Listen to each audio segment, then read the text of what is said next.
Hi, this is Carrie Sawyer from the Inclusion First Project, where we are answering all of your questions on allyship and anti-racism. Today, you are watching our lightning Q&A session. We're going to hit two questions really quick.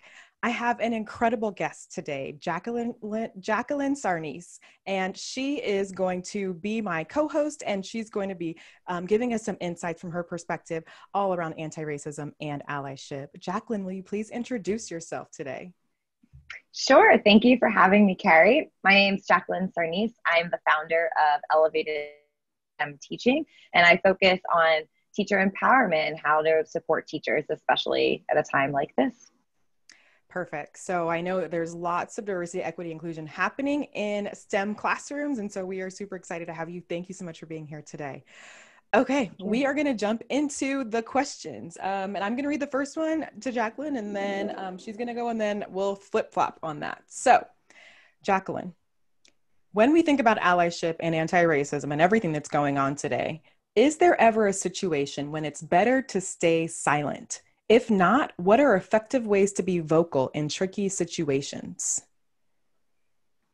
I think that this question is difficult because I am pretty outspoken by nature. And when I started seeing this question kind of populate on social media, I tried to check myself, and I don't know. I think maybe yes on both sides, but what do you think, Carrie? I think that you're totally right. It is a difficult conversation. And I love when you say, I don't know, right? Because we don't know everything when we're thinking about this huge spectrum of topics on race. And it often depends on the situation, who it is, what the circumstances are as well, right? So I would say that it depends. You have to understand, what is your role in the particular topic that you're talking about? Are you someone there in a position of power? Are you in an opportunity to potentially uplift marginalized voices? Are you someone who maybe doesn't know a lot and maybe needs to be silent and needs to be quiet before weighing in on something that's just outside of, your sphere of knowledge and expertise? So I don't know. What do you think, Jaclyn? I've been hearing also some things lately coming about that say it's okay to keep learning, and it's okay. You don't need to be so decisive. So about speaking up or staying silent. Don't feel the need to take a stand if you don't actually have a stand to take. So I started seeing a lot of my peers say that they felt compelled to make a stand and come forward, but they were still really in the learning process.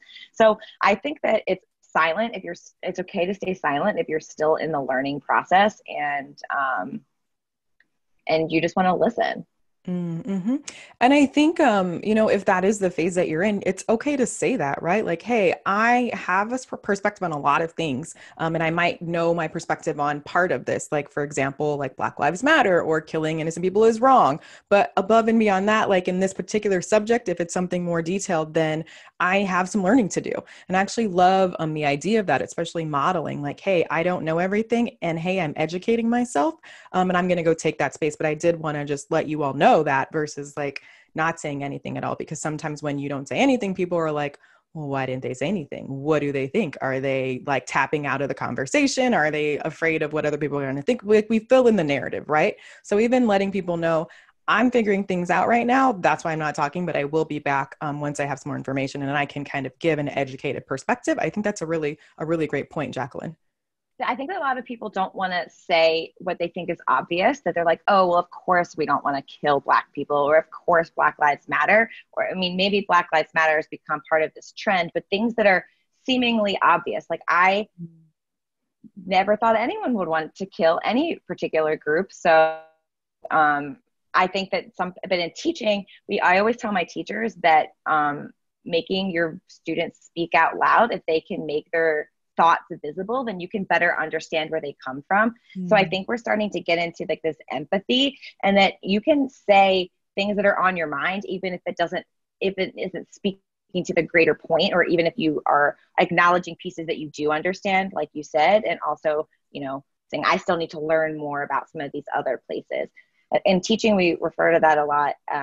is metacognitive approaches. So Mm. getting students and getting learners to identify which parts of a topic they understand well and which parts of a topic they still need help on. And I think that we can normalize that in social interactions as well.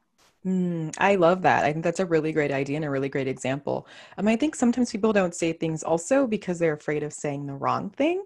And I think that's something that, we're socialized not to ever make mistakes, right? But we do all the time. And so in this space, especially where we are learning new things, we're learning how to connect and how to talk about this like really difficult, large topic of race, we're going to make a lot of mistakes. And so just going for it and acknowledging that you don't know everything. And then if you do make a mistake, just apologizing, learning more and doing better next time. Like that's really all that you can do, because staying silent out of fear of making a mistake is definitely like not helping anyone, right? Like go ahead and see where your knowledge is, see what the feedback is that you get, and then you can build on it and grow from there. And is there, as an ally, that I'm still growing and I'm still learning, and I speak sometimes to my mom, who she's a baby boomer, and not to say that there's like a scale of being more understanding or less, but she's just beginning this journey. And Mm-hmm. sometimes she says like, she's worried to say, like you said, the wrong thing. So I was trying to tell her it's okay to say that you're still learning, and this is, you're growing in this process. But is there a particular way, a better way of saying it than others, that we can let someone know that if we do make a mistake, like what is the best way to try to say that you're still learning? I think that exactly what you said is perfect.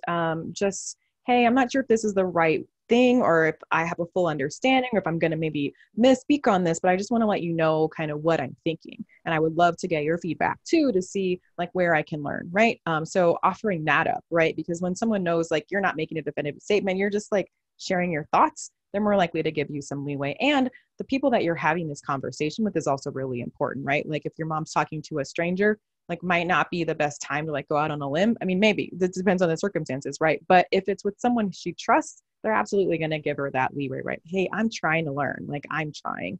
And so if you could just like kind of help me in this process as I frame my thoughts, let me know where things maybe are different in your experience, are the same in your experience, and we can come to this kind of understanding, because ultimately we're just trying to connect as people, right? And understand each other's experiences, even when they're different, and give space for these different experiences to exist together.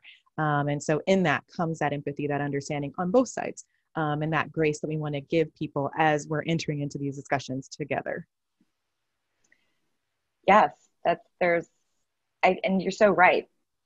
Learning to connect with people and learning to understand that's how we get to places of empathy. And I think we need to normalize that about a lot.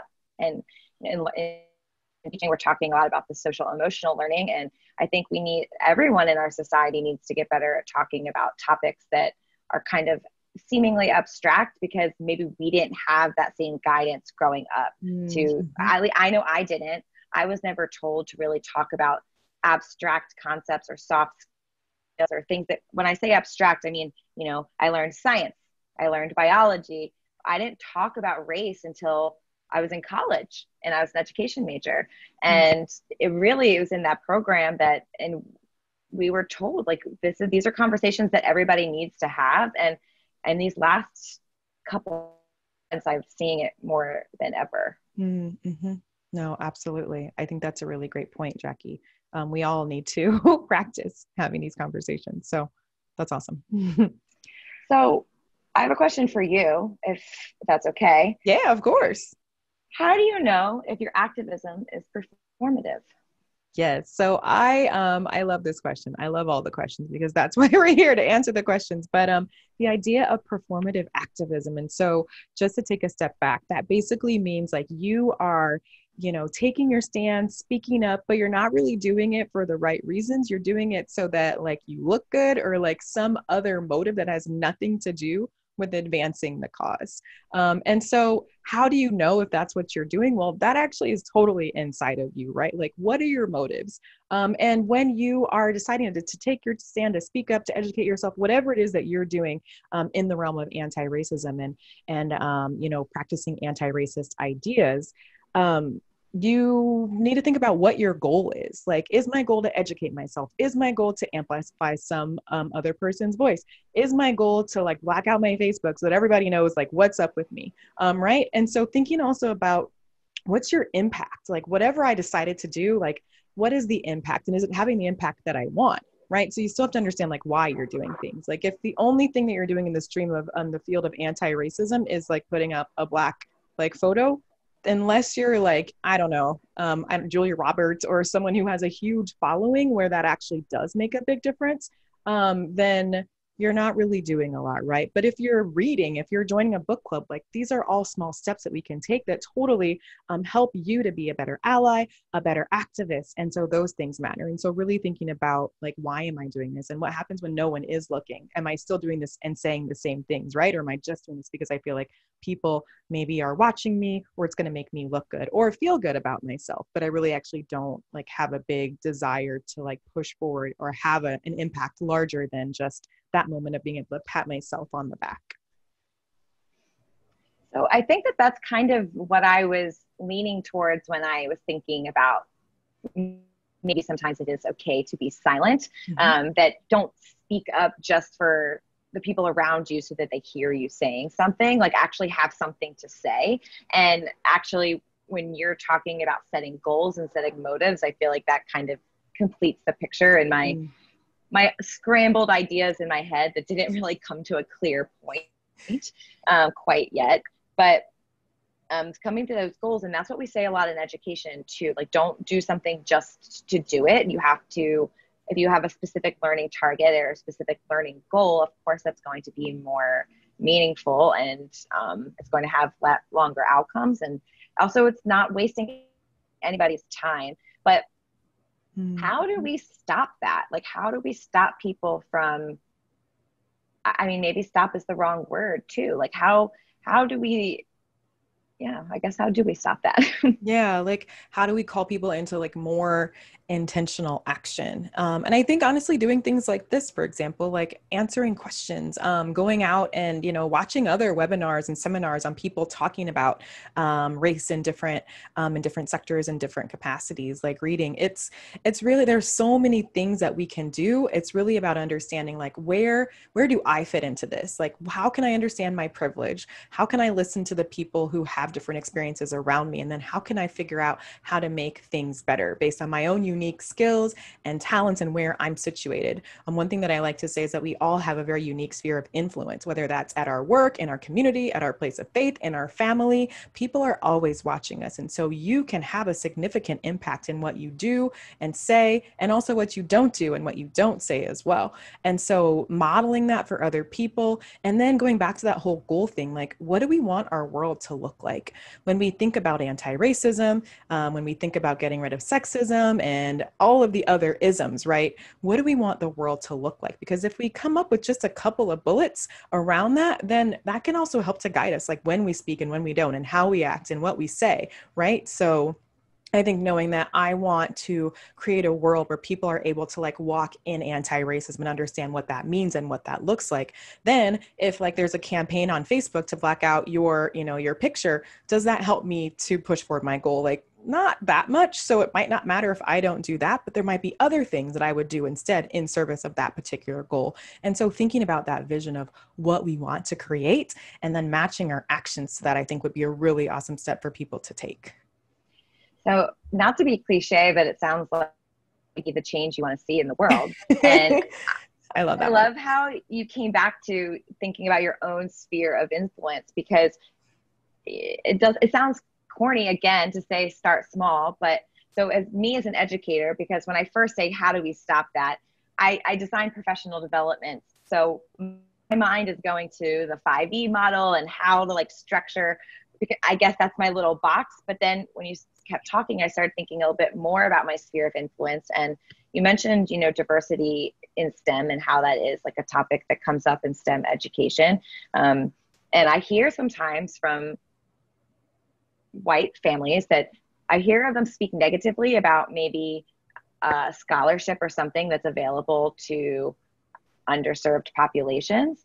And in those moments, that's when I feel like that's when I have the greatest influence to describe look, the demographics of our population is not mirrored in the demographics of STEM professionals. That should be a noticeable problem, the same way that we might find a different disconnect in demographics for our Congress. So if we're not doing things to try to make things more equitable and make opportunity allow everyone to have equal access to opportunity, and speaking up when you do have something informative and you do have information about something that people might be confused about, might be, not to say low-hanging fruit, but the first step in not being performative. And I have to admit that I'm in the learning process myself too. And not to say that I haven't always been anti-racist in my own right, but maybe a lot of, even I'm thinking about what I'm doing that could be performative as well, even as we have this conversation. Yeah. I mean, I think it's normal and natural to want people to think good things about us, right? And so this performative, you could fill in any other, adjective, whether it's anti-racism or whatever it is, good Samaritan, like, altruist, like whatever it is, right? But it's like noticing that we're doing that and then trying to flip it so that we are having an impact, whatever that is. And Jackie, I think that's such a great one. The example that you gave, because you can, you can go and like jot down just a few bullets that whenever you hear someone talk about like the scholarship recipients, like, hey, you know what? This is why we're really proud of being able to do that. And this is how it matches our values. And this is how it helps make it a better environment for your student, right? And I mean, that's, you're educating them. That's like a teaching moment, right? And so looking for those teaching moments when we are in those positions of power and influence. And, sometimes they might pass us by because they're like, oh, they said something that I could have gotten and I like froze and I missed it. But I guarantee that if you miss it and you're looking for them, the next time it'll be that much easier for you to insert yourself and really, again, take advantage of that moment to walk that line of anti-racism and to support, equity and creating and rebalancing the scales, which is what those programs are trying to do. Yes, awesome. Absolutely. Jackie, this has been fantastic. Any last thoughts before we wrap up today? Just want to introduce everyone to my organization, Elevated STEM Teaching, at elevatedstemteaching.com. We are at Elevated STEM Teaching on Instagram and at Elevated STEM on Twitter. Awesome. Thank you so much for tuning in today. You can find more about the Inclusion First Project at www.inclusionfirstproject.org. And do not forget that we are collecting all your questions. We have a goal to collect 500 questions this month. So go to our site, submit your questions on anti-racism, hopefully some inspired by our conversation today. Thank you so much. We'll see you next time. Thank you.